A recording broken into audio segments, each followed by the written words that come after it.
നമസ്കാരം.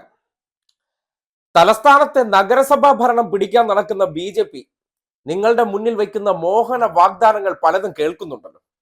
സ്വാഭാവികമായിട്ടും ഒരു രാഷ്ട്രീയ പാർട്ടി കേരളത്തിന്റെ തലസ്ഥാന നഗരസഭയിലെ പ്രതിപക്ഷത്തെ ഇരുന്നിട്ടുള്ളൂ, ഭരിച്ചിട്ടില്ല. പക്ഷെ ഭരണം തരൂ, ഞങ്ങൾ അത്ഭുതം കാട്ടിത്തരാം.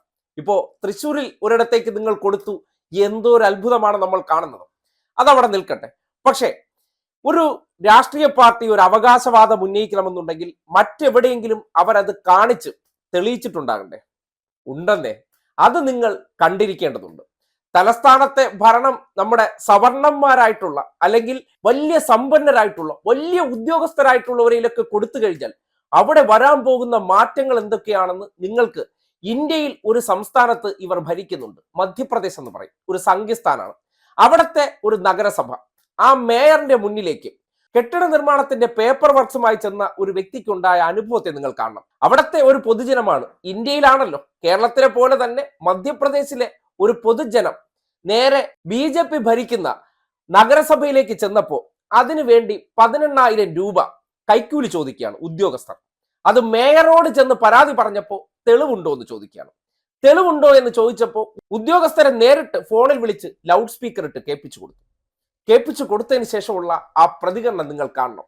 കാര്യം രാജ്യത്താകമാനം ഞങ്ങൾ നടത്തുന്ന ഭരണം എത്ര മികവുറ്റതാണ്, മാധ്യമങ്ങൾ മുക്കുന്നത് കൊണ്ട്, നിങ്ങൾ ഇതൊന്നും അറിയാത്തത് കൊണ്ട് മറ്റെന്തോ മധുര മനോജ്ഞമാണ് രാജ്യത്ത് ഇവർ ഭരിക്കുന്ന ഇടങ്ങളെന്നാണ് നിങ്ങൾ കരുതുന്നത്.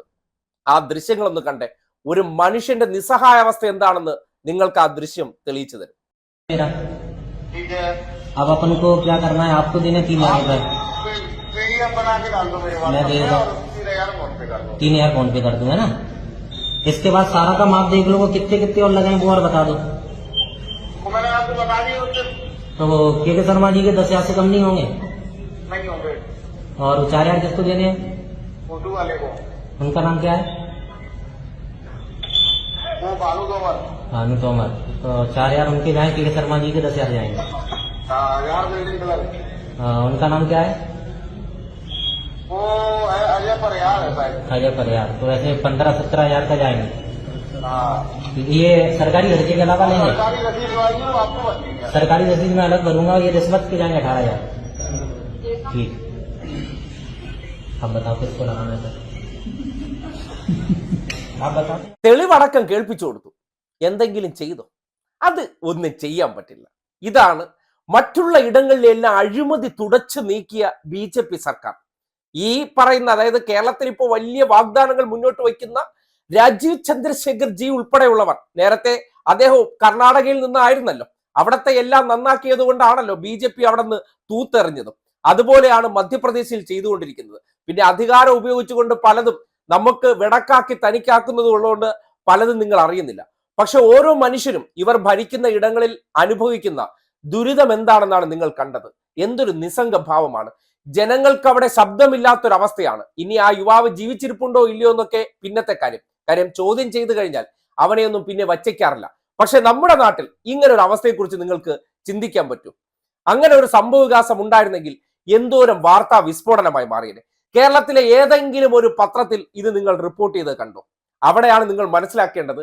ഇത് ചിലയിടങ്ങളിൽ അവർ ഭരിക്കുന്നിടത്ത് നമ്മുടെ മാധ്യമ സ്ഥാപനങ്ങൾക്കകത്തും ഇതേ മനോഭാവക്കാരെ കൊണ്ട് നിറച്ചതിന് ശേഷം, അവർക്ക് മാസപ്പടി കൊടുത്തതിന് ശേഷം, ഇവർക്ക് വേണ്ടിയുള്ള അല്ലെങ്കിൽ ഇവരെ വൈറ്റ് വാഷ് ചെയ്യുന്ന വാർത്തകൾ പുറത്തേക്ക് പ്രചരിപ്പിക്കാൻ വേണ്ടിയാണല്ലോ, അല്ലെങ്കിൽ അവരുടെ പ്രചാരകരായിട്ടാണല്ലോ ഈ സ്ഥാപനങ്ങൾക്കകത്തെല്ലാം ഇവരെ നിറച്ചിരിക്കുന്നത്.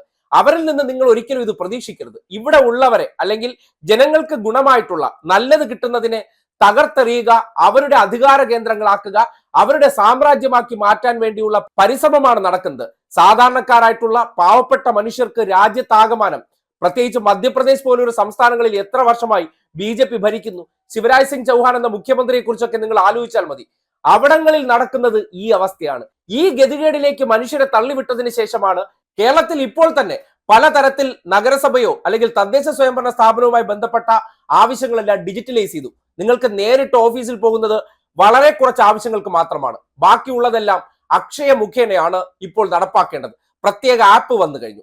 അങ്ങനെയുള്ള മാറ്റങ്ങൾ വരുത്തിയിടത്താണ് ഇന്നും ഈ അപരിഷ്കൃത രീതി നടക്കുന്ന, അല്ലെങ്കിൽ ഒരു ബിൽഡിംഗ് പെർമിറ്റിന് വേണ്ടി 18,000 രൂപ കൊടുത്താൽ മാത്രമേ അത് ചെയ്യുള്ളൂ എന്ന രീതിയിൽ മേയർ ഉൾപ്പെടെയുള്ളവർ നിലപാടെടുക്കുന്ന കാഴ്ച ദൃശ്യമായി നിങ്ങളുടെ മുന്നിൽ വരുമ്പോൾ ഒന്ന് ചിന്തിച്ചാൽ മതി, ഈ തരുന്നതെല്ലാം മോഹന വാഗ്ദാനങ്ങൾ മാത്രമാണ്. തൃശ്ശൂരിൽ നിങ്ങൾ കേട്ടതും കണ്ടതുമാണ്. അത് തിരുവനന്തപുരത്ത് കൂടി കൊണ്ടുവരാൻ അവർ പരിശ്രമിക്കുകയാണ്. മൊത്തം കട്ടോണ്ട് പോകും. അധികാരമില്ലാത്തപ്പോൾ സ്വന്തം കൗൺസിലറെ ബാങ്ക് വരെ കൊള്ളയടിച്ചവരാണ്. അങ്ങനെ കൊള്ളയടിച്ചവരുടെ ഈ വാഗ്ദാനങ്ങൾ ഇനിയിപ്പോ മോഡിജിയെ തന്നെ കൊണ്ടുവന്നിട്ട് അവർ വലിയ പ്രഖ്യാപനങ്ങളൊക്കെ നടത്തുമ്പോൾ ഒന്ന് സാവധാനത്തിൽ കേൾക്കുക. വന്ന് പറയുന്ന മുഴുവൻ തള്ളലും അങ്ങ് കേട്ടിരിക്കുക.